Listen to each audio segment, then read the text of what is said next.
Muchas gracias, mi querida doctora. Es un honor tenerte aquí con nosotros el día de hoy. Y déjame presentarte, amiga. Yo no sé cuándo descansas, pero tú te la pasas estudiando. A ver, la doctora es doctora en Derecho Penal por la UNAM, doctora en Educación por la Universidad del Sur, tiene maestría en Derecho Fiscal, maestría en Derecho Civil, maestría en Derecho Penal y Criminalística, perito en Criminalística por el INACIPE, licenciada en Derecho, licenciada en Economía por la UNAM, actualmente es directora del Instituto Pericial Judicial, que yo no sé, de veras, admirable, amiga, cómo les gusta a muchas mujeres la cuestión esta de lo penal, ¿verdad? Como que les apasiona. Sí, fíjate que se puso, pues, de algunos años para acá, creo que de moda, pero nos benefició a muchas porque nos abrió las puertas para poder estar trabajando en diferentes áreas, pues tanto públicas como privadas. A mí me tocó, antes de llegar a Cancún, estar allá en la Ciudad de México todavía como operadora del sistema de justicia, como juez de control, y esa fue una parte fundamental que cuando llego a Cancún, pues obviamente no tenían todavía el conocimiento de el sistema, no había arrancado. Quintana Roo fue el último estado, entonces en ese momento me la pasé viajando por todo el estado para ir haciendo esta réplica de lo que tenían que hacer los peritos, la policía ministerial, hacer la réplica con los jueces de control y estar en las audiencias. Entonces fue muy cansado, pero también muy divertido porque conocí muchas personas y sobre todo en la parte del órgano jurisdiccional, pues me ayudó también en la academia. Oye, un trabajo muy interesante, ese trabajo de la implementación de cómo iba a funcionar el nuevo sistema penal acusatorio, verdaderamente muy apasionante, y los cambios, ¿no? Que fueron cambios muy radicales ahí. Fueron cambios muy radicales porque obviamente lo que nosotros estábamos acostumbrados era un sistema inquisitivo en donde el Ministerio Público era el órgano que mandaba, que tenía el monopolio. Entonces, hace más de 10 años, cuando compartíamos con nuestros alumnos la materia de Derecho Procesal Penal, pues obviamente estábamos muy contentos porque teníamos a un Ministerio Público que mandaba, operaba y además decidía todas, en aquel entonces, averiguaciones previas. Sin embargo, a partir del 18 de junio del 2008, que viene esta implementación y que de acuerdo a la vacatio legis establece que hay 8 años para poder hacer este cambio en todos los estados, pues resulta que uno de los artículos fundamentales, que es el 20 constitucional, cambia y nos dice, el Ministerio Público cambia de nombre, ahora es fiscal, que ahí también vamos a platicar más adelante sobre esta reforma, pero que lo más extraordinario es que ya no es el monopolio. El Ministerio Público ahora nos dice, el Código Nacional de Procedimientos Penales, que va a trabajar de la mano con servicios periciales, que es su mano derecha, y con la policía ministerial, que es su mano izquierda. Entonces, siempre les digo a los alumnos, y lo comparto a todo nuestro auditorio, que es fundamental. Nosotros como docentes, ustedes lo saben, nosotros les enseñamos el deber ser, la norma, lo que dice, pues esto, los libros, los códigos. Porque de repente es como, no, maestra, pues es que yo llego a la fiscalía y el MP no me presta la carpeta, no me da las copias, etcétera. Pero, pues, realmente nosotros nada más compartimos lo que dice el artículo, que es que debe de operar y que debe de trabajar de la mano. Sin embargo, pues sí, sabemos que las cosas están mal, ¿no? En algunos estados más que otras, que el Ministerio Público sigue teniendo la máxima autoridad en esa etapa de investigación, en la fase inicial de este sistema, el Ministerio Público sigue mandando, sigue teniendo esta autoridad. Sí, pero es muy interesante lo que dices, porque el Ministerio Público, como bien le diste al clavo con tu definición, monopolio, pues hacían pruebas, o si no, las inventaban, etcétera, etcétera. Entonces, como que ellos tenían todo el poder ahí, ¿no? Sí, sí. Fíjate que es muy relevante esta parte y compartirles. El sistema de justicia penal tiene 3 etapas fundamentales, así lo marca los 490 artículos del Código Nacional. La primera etapa es la etapa de investigación. Esta etapa de investigación va a estar dividida por 2 fases, que son la fase inicial y la fase complementaria. La fase inicial va a estar como autoridad el Ministerio Público, que era lo que yo les compartía. En esta fase inicial, el Ministerio Público es la autoridad encargada de integrar la carpeta de investigación, de aportar los datos de prueba y de judicializar, de ponerla la mano en el escritorio del juez de control, que sería la segunda fase. Pero, como dices, en esta fase, pues se daba mucho esta parte de el trabajar con las pruebas, el crear pruebas a veces que no existen y que muchas veces erróneamente los alumnos piensan que los abogados tenemos que hacer teorías del caso ficticias, que nos pagan por crear pruebas y andar aleccionando a los testigos y andar consiguiendo pruebas documentales falsas o testimoniales trabajadas. Y entonces en ese momento yo los paro en seco y les digo, no, por favor, los abogados no estamos contratados para eso, no nos enseñan y no estudiamos 5 años o los que sea para esta situación, para medir y trabajar y crear teorías del caso erróneas, porque entonces se desvirtúa realmente la esencia. Aquí tengo al lado a la justicia, cuando nos enseñan en aquellas clases de romano. ¿Se recuerdan? Digo, a mí me tocó en CO y teníamos que estudiar latín. Entonces, con Ulpiano, con Cicerón, con Justiniano, con todos aquellos personajes, y nos decían, no, porque nosotros como abogados buscamos la justicia, el darle a cada quien lo suyo. Y entonces, audiencia, se ha transgiversado tanto el trabajo del abogado, porque entonces ahora el abogado exitoso es el que más miente, el que más procesa las pruebas, el que tiene mucho más confianza, seguridad en las audiencias y llega, ¿no?, con un paquete de peritos, y que esa realmente no es nuestra objetivo. Al final del día no es el objetivo de los abogados en general. Doctora, efectivamente. Sí, adelante, Olivia.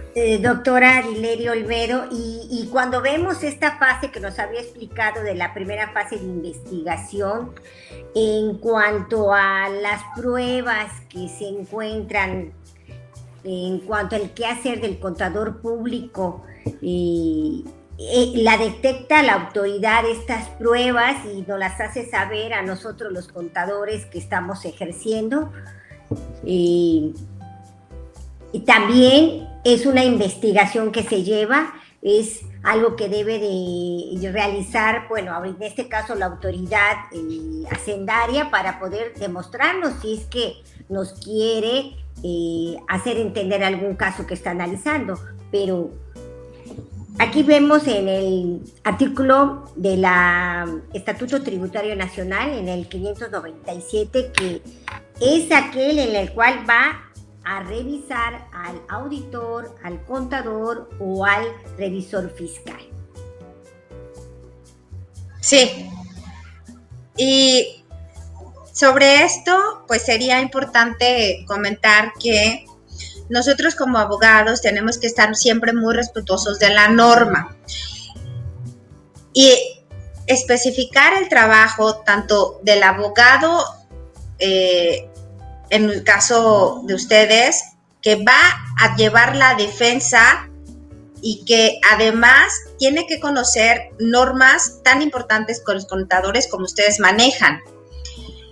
En alguna ocasión quiero compartirles, cuando llegué a Cancún, la primera escuela que me abrió las puertas, y siempre voy a estar muy agradecida por eso, fue el IEU. El instituto, el IEU, es una escuela que se dedica, en aquel entonces me contrataron para dar un doctorado a los estudiantes de Derecho y de Fiscal, que venían de la maestría de Fiscal y era un doctorado en Fiscal. Entonces yo tenía la mitad de alumnos de Fiscal y la mitad contadores y la mitad de alumnos de abogados. Cuando venían las materias que estaban destinadas a el área contable, pues todos los abogados las entendían perfecto, ¿no? Como la ley de impuestos y toda esta parte que ustedes manejan. Cuando venían las materias de los abogados como el amparo, las revisiones, todo el lenguaje que nosotros utilizamos era increíble. Aprendí, maestra, que cuando eres abogada, pero que también eres contadora o contador, te vuelves muy poderoso, que era lo que usted decía. Si tú tienes el conocimiento de la norma, pero además tienes el conocimiento como contador de lo que sí debes de hacer, pues te vas a volver extraordinario. Y que también en esta parte que usted comentaba del trabajo, de la previsión, de las pruebas, tenemos que ser muy cuidadosos porque ustedes lo saben, la parte fundamental de todo esto es la planeación. ¿Cómo lo vas a planear? ¿Cómo lo vas a evitar? ¿Cómo lo vas a ver a futuro? Entonces, creo que aquí tendríamos como que para todo nuestro auditorio que nos sigue, que es de contadores, pero que también son abogados, la invitación es a que sigamos, obviamente, capacitándonos, teniendo los dos conocimientos, cruzarlos y hacer buenas planeaciones. Perfecto, es correcto, tenemos que hacerlo y cada vez que manejemos algún dato, alguna declaración, algún análisis de auditoría, manejar ese dato que nos da la ley en el Estatuto Tributario de las salvedades. O sea, yo revisé, pero encontré una omisión, encontré una irregularidad, encontré una falta de control contable y hacérselo saber al representante legal y cuando firmemos, escribir esa salvedad, pero también ponerla a disposición de la autoridad, ¿verdad? Para que de esa forma, como bien comenta doctora, instruirnos, seguir estudiando para que no vayamos a caer en un error de omisión. Sí, es correcto. A ver, Dileri, yo también tenía otro tema. Mira, lo interesante creo que es para los contadores, cuando tienen alguna falla en la auditoría que no observan y posteriormente sale que alguien se lo estaba llevando al baile, que les estaba...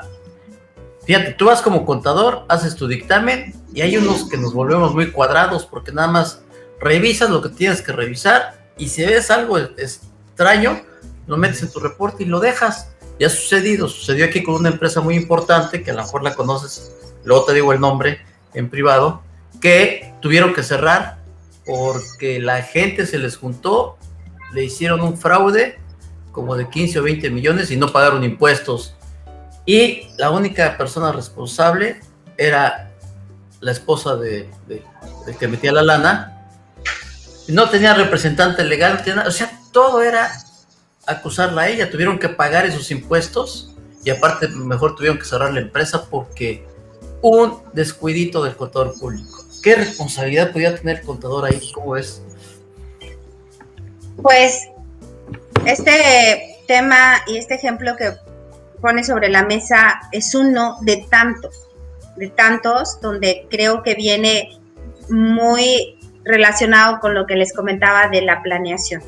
Si esta empresa hubiera tenido un abogado y un contador, o un contador con maestría en derecho fiscal, o un abogado con maestría en impuestos y demás, pues hubiera tenido esta planeación de poder pensar que tenía que tener, como dices, un representante legal, tenía que ver realmente cuál era su estatus ante la autoridad, de cómo estaba manejando sus finanzas, de cómo estaba haciendo sus declaraciones, porque desgraciadamente, y esto lo hemos vivido siempre, acudimos al contador o acudimos al abogado ya cuando está con el problema, ya cuando llegó la notificación, ya cuando está en el embargo, y eso es fundamental y creo que para eso son estos programas, para que todos tengamos esta previsión, para que sigamos en un camino realmente de confianza hacia los profesionistas, hacia los expertos en la materia, que sí abramos los ojos y tengamos como muy bien, muy claro cuál es el panorama de cuáles son las consecuencias legales, porque definitivamente son cuestiones que en la fiscalía lo vemos. Las carpetas de investigación en materia fiscal ni siquiera se cuestionan, se judicializan y llegan a manos del juez de control, y el juez de control en esta parte de la audiencia inicial del 307 lo que va a hacer es que inmediatamente dicta un auto de vinculación y vincula a proceso esas carpetas. Y entonces empezamos ahí con esto, esta fase complementaria donde vamos a tener estos momentos procesales. Después de la vinculación voy a tener los medios cautelares. Es muy importante también para todo el público que sepamos de este artículo 150, donde nos habla de las 14 medidas cautelares que hay dentro del Código Nacional, desde la más ligera hasta la más fuerte, que es la prisión. A lo mejor te pueden congelar tus cuentas y te pueden hacer un decomiso y te pueden hacer unas cuestiones ahí como de candados, como medida cautelar para que no te me vayas a escapar mientras estamos en el procedimiento, en la investigación. Pero si ya te dictan una medida cautelar de prisión, porque estamos hablando de una carpeta de un delito grave con unos montos bastante elevados, entonces en ese momento pues obviamente tu cliente se va a espantar, cualquiera se espanta, porque vas a ir a dar aquí al cerezo. Claro. Entonces ahí es cuando se activa el código rojo y dices, necesito al mejor abogado, necesito al mejor contador que me libre de esto, porque no quiero estar privado de mi libertad. Y de ahí se desencadenan una serie de cuestiones que también en la materia, y todo nuestro auditorio debe de saber, en materia fiscal, también es una área de oportunidad súper importante, porque aquí en el Instituto de Pericia Judicial, pues todos quieren ser peritos en criminalística, en balística, en hechos de tránsito, en grafoscopía, etcétera. Pero yo hablo con mis alumnos de Derecho y les digo, estudiantes, deben ver también otras áreas, como la contable, como la fiscal, y son áreas donde necesitamos peritos que sepan, que se documenten, que conozcan la norma, conozcan el procedimiento, que estén actualizados, que es muy importante, porque también a ustedes les está tocado ver en audiencias personas que llegan a litigar y que no tienen conocimiento del sistema de justicia, de esta importancia también de conocer la legislación fiscal, contable. No cualquiera se va a parar ante el juez, porque ¿qué hacemos los peritos? Darles luz, conocimiento al órgano jurisdiccional, porque ellos no saben de peritajes, no saben de las cuestiones administrativas, no saben de las cuestiones contables. Si tú platicas con un juez de control penal, ustedes que manejan la parte contable y fiscal, no saben de nada de eso. Entonces, ese es el papel de nosotros como peritos. Excelente, doctora. ¿Mandas un mensaje, Olivia?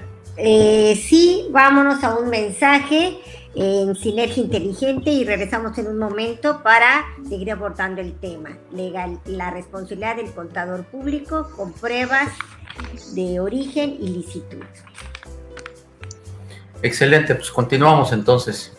Bien, como comenta doctora Hileri Olmedo, efectivamente en esta parte del inicio que se da en el Estatuto Tributario Nacional, en el artículo 661, dice requerimiento previo al contador y al revisor fiscal. Cuando el funcionario de la Secretaría de Hacienda encuentra una irregularidad, tiene 10 días para emitir un aviso al contador, al revisor fiscal, para enviarle un correo a su buzón tributario, o si no lo tiene activado, hay que enviárselo directamente a la dirección que tiene de la empresa. Y tiene un mes para poder deslindarse de lo que se haya encontrado y mostrar pruebas.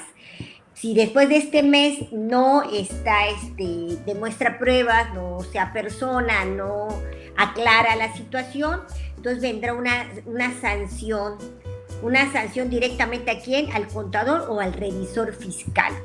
Qué interesante cómo es que lo está abordando. Esta sanción se notificará personalmente al contador, o en su defecto, si no lo encuentran, no tiene actividad el contador, su buzón tributario, no la dirección que marcó para recibir notificaciones, no está nadie, entonces pues se hará por edictos, y después de que se vayan haciendo los edictos, pues ya tenemos entonces de que ya está notificado. A ver, Hileri, yo te quiero comentar algo antes de que se me vaya el hilo.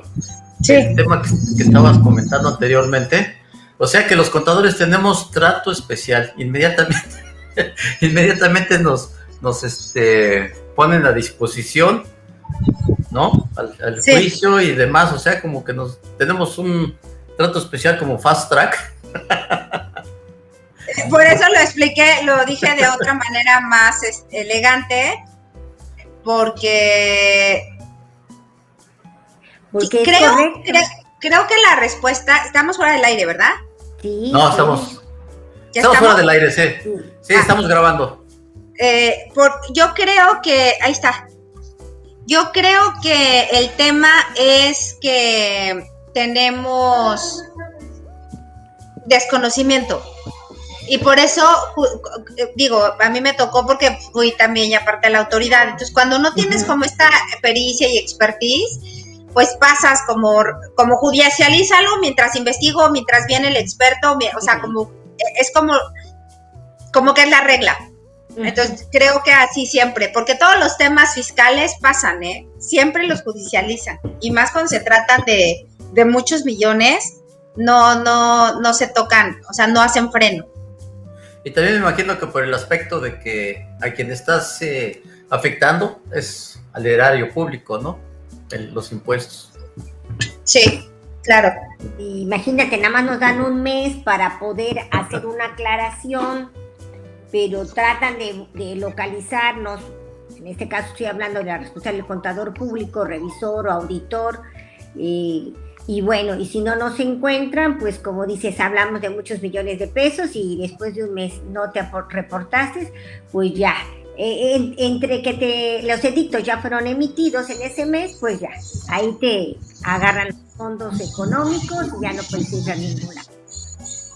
Oye, aquí hay una cuestión muy importante, una de las dudas que se les presenta a los contadores es qué tipo de pruebas puedes presentar en algún asunto que tengas.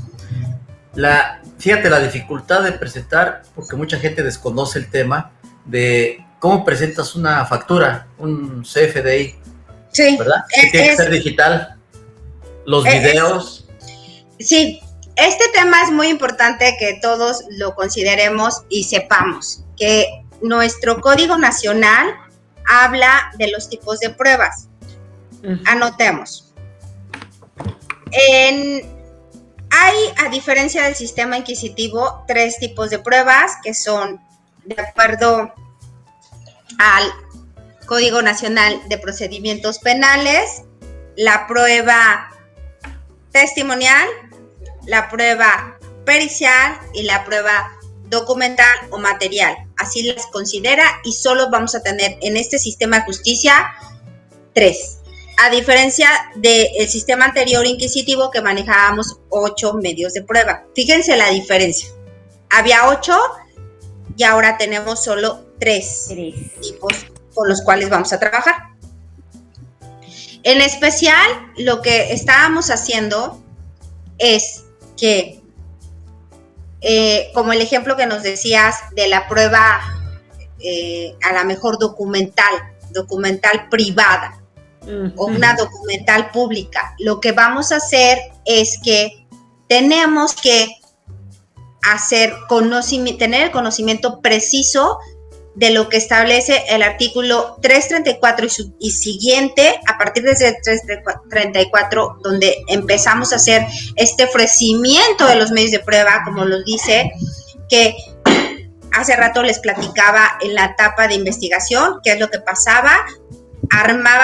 Iniciábamos esta carpeta, la integrábamos y en la etapa intermedia vamos a hacer el ofrecimiento de los medios de prueba. Voy a ofrecer los medios de prueba. Para eso es esta etapa intermedia. Y entonces, con esta etapa intermedia, lo que voy a hacer es conocer específicamente y de manera precisa cómo voy a hacer este ofrecimiento. Porque si no haces el ofrecimiento de acuerdo a lo que te marca el Código Nacional, no la vas a poder desahogar en la siguiente etapa, que es la etapa de juicio. Entonces es muy interesante, por favor, que se asesoren, que lo tengan así en consideración con los expertos. Decías hace rato, bueno, a lo mejor una prueba y lo voy a guardar en digital y además también lo voy a mostrar en documental.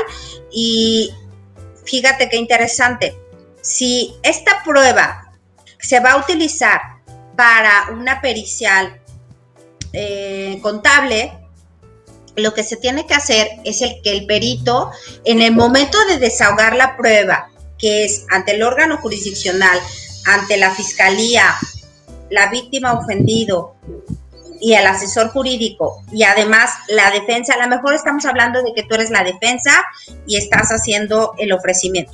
¿Qué es lo que vas a hacer?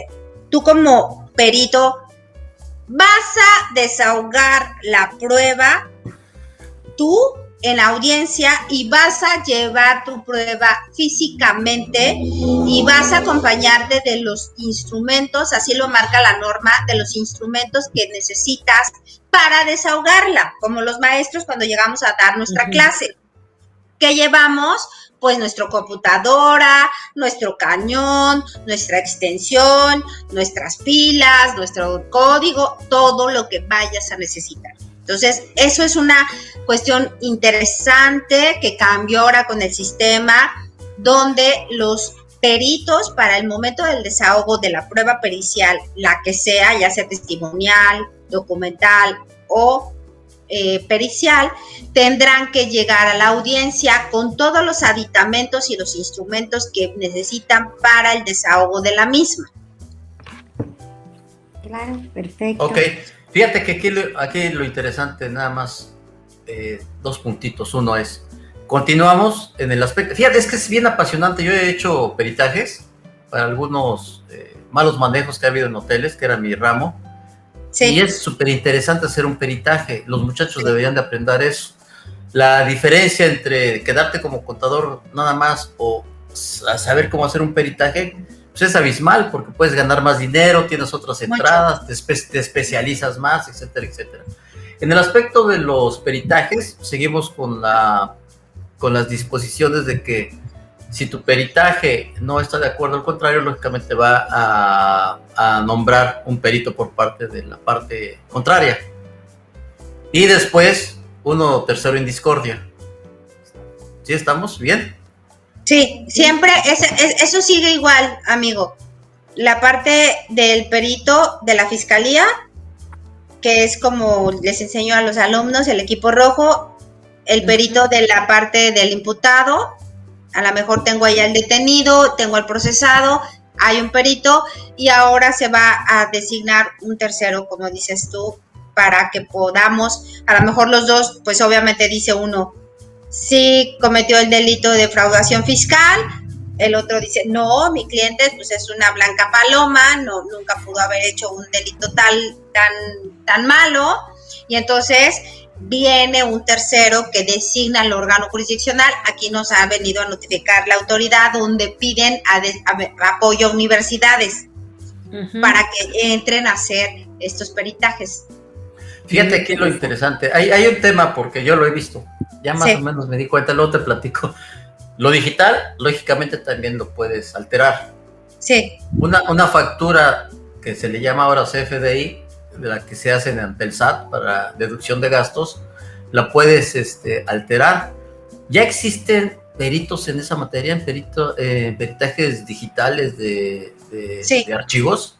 Sí, ya existe, y la fiscalía aquí, la Fiscalía General de la López Portillo, tiene un perito que hace algunos meses, el año pasado llegó, es un perito en informática contable, que es el que se dedica a hacer este tipo de peritajes. Obviamente es un perito especializado, licenciado en informática, pero además con una especialidad en contabilidad y en fiscal, porque es el tema que tiene que conocer perfectamente bien. Y hace unos meses llevé a mis alumnos a una plática con los peritos y demás, y él les platicaba que era muy difícil, comprometido y tardado hacer el peritaje, que hay veces que se pasaba 5 días haciendo una pericial y que trabajaba 10 horas, 12 horas, se bañaba y regresaba a seguir trabajando. Sabemos que el trabajo de los peritos de la Fiscalía, tanto estatal como la Fiscalía General, es extenuante, tienen muchísimo trabajo, y decía, yo me llevo 5 días para sacar un peritaje de un expediente. Entonces, ahí es donde vemos la deficiencia que hay. O sea, tú no puedes tener un perito para la cantidad de asuntos que hay en nuestro estado. O sea, imagínate cuántos asuntos en materia federal caen a la Fiscalía, tanto estatal como federal. Te estoy hablando aquí de la General, de la CABA con la López Portillo. Y que haya un perito que va a hacer todos los peritajes, pues es de locos. Entonces, sí es muy importante, por favor, que todos los que nos están escuchando se pongan a capacitarse, que tomen estos diplomados, que como dices tú, hagamos la invitación para que se especialicen, porque pues es una entrada de verdad importante, y que además les voy a compartir, en octubre sale la convocatoria por parte del tribunal. Se publica para que todos los que somos peritos podamos subir nuestros documentos. Ya algunos ya estamos en el padrón, y ya nada más cada año vamos haciendo un refrendo y una actualización.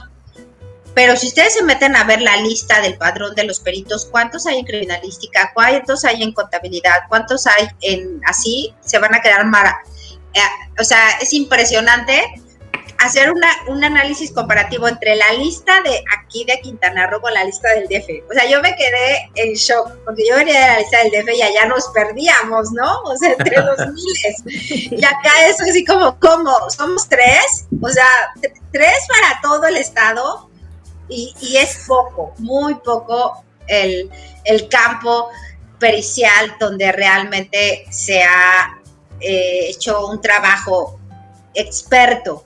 Los chicos ahora, bueno, ya llegó el Instituto Pericial y ya hay otras escuelas que pueden dar esta capacitación, pero nosotros por eso tuvimos este gran auge y por eso empezamos a crecer, porque trajimos aquí el primer diplomado para los peritos. Sí, muy interesante, porque este perito que me comentas, que se especializa en cuestiones digitales, pues fíjate que aparte tiene que saber de programación y saber más o menos la programación del CFDI, cómo van acomodados los números, porque yo te puedo alterar los números ahí del comprobante y hasta del archivo. y después cómo lo descubres. O sea, sí es un trabajo, pero muy interesante, pero así debe de ser de bien pagado en caso de que seas particular, ¿no?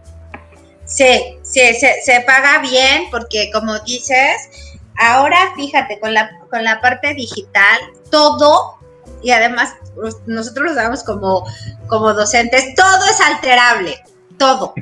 O sea, es impresionante cómo te alteran todo. Entonces, sí, el perito tiene que conocer aparte del software, como el hardware, como también la parte de los números, como dices, la logística y la integración de cómo está el CFDI, cómo está del lado derecho, del lado izquierdo, cómo está la estructura. Uh-huh. Y ahí entra también, y luego yo lo analicé hace poco, me pidieron una asesoría para un asunto, pero yo entré como perito en documentos cuestionados, que también ahí hacemos como este equipo porque se estaba valorando el perito en grafoscopía, revisar la letra y la firma, documentos cuestionados para revisar toda el documento en su integridad, uh-huh. Cuánto tiene de vida, cómo se fue elaborado, cómo estos sellos fueron plasmados y si realmente salieron de la máquina oficial. O sea, eso es lo que estudiamos. Y además siempre les decimos a los compañeros, no es magia. O sea, no es algo que voy a ver como vidente. Es ciencia. Y esto lo hacemos a través de un trabajo científico que lleva horas de estudio y obviamente de análisis. Y luego entonces era el perito en informática que despedaza la máquina y ve, ¿no? De dónde se emitieron las facturas, porque eso es lo que hace el perito en informática. Y ahí entra. Entonces entramos todos a la audiencia y a darle elementos al juez. Y yo le explico la parte del documento y el perito informática de cómo salió la impresión en la máquina, si la máquina fue alterada, si realmente la máquina tuvo la información, y luego entra el de grafoscopía y también entra el de dactiloscopía con las huellas, y entonces vamos aportando cada uno, y esa es la parte como muy coqueta y padre de la audiencia de desahogo de juicio. En el último etapa del juicio que yo les digo a mis alumnos, lo logramos, llegamos, ¿no? Porque es como fiesta y ahora ya pasamos la etapa intermedia que pedagógicamente es complicada. Entonces ya llegamos a los alegatos de clausura, llegamos a los alegatos de apertura y llegamos a esta audiencia de juicio donde vamos a lucirnos. Y entonces la parte jurídica con la parte pericial, y entonces es como vamos a darle todo el conocimiento al juez de control de lo que tiene que saber para que él pueda decidir y dictar una sentencia conforme a derecho. Todos, cada uno de los especialistas y de los peritos, vamos a aportarle conocimiento y le vamos a decir si es o no es, o sea, en el caso que estamos poniendo para todo el auditorio, esta factura o CFDI es falso o es verdadero. Trae los candados, cumple con la normatividad, si realmente fue emitida por la institución o no. Y entonces ahí todos nos unimos para llegar a una conclusión. Oye, aquí nada más, permíteme porque te vi muy apasionada y también haces que me apasione yo. Está súper interesante esto y sigue sucediendo porque yo antes de estudiar para abogado veía algunos peritajes que comparaban dos documentos, por ejemplo una ficha de depósito o un documento de depósito, y llegaba el perito de una parte y decía, esta es la original, y el otro decía también es la original. Es cuando entra el tercero en discordia. Pero ¿cómo se dan asuntos que hacen las cosas tan bien que todo parece original, no? Sí, fíjate que hace poco fue muy chistoso porque caminando por las calles del centro histórico, mi amado centro histórico ahí en Santo Domingo, precioso. De repente la persona con la que iba me dice, estamos aquí en el mundo de donde todo es posible, ¿no? O sea, el que no es abogado, y el que no era médico no es médico, y además vas caminando y los chavos que están ahí abordándote te dicen, ¿qué quieres? ¿Qué necesitas? O sea, acta de nacimiento, de divorcio, INE, pasaporte, o sea, ¿qué?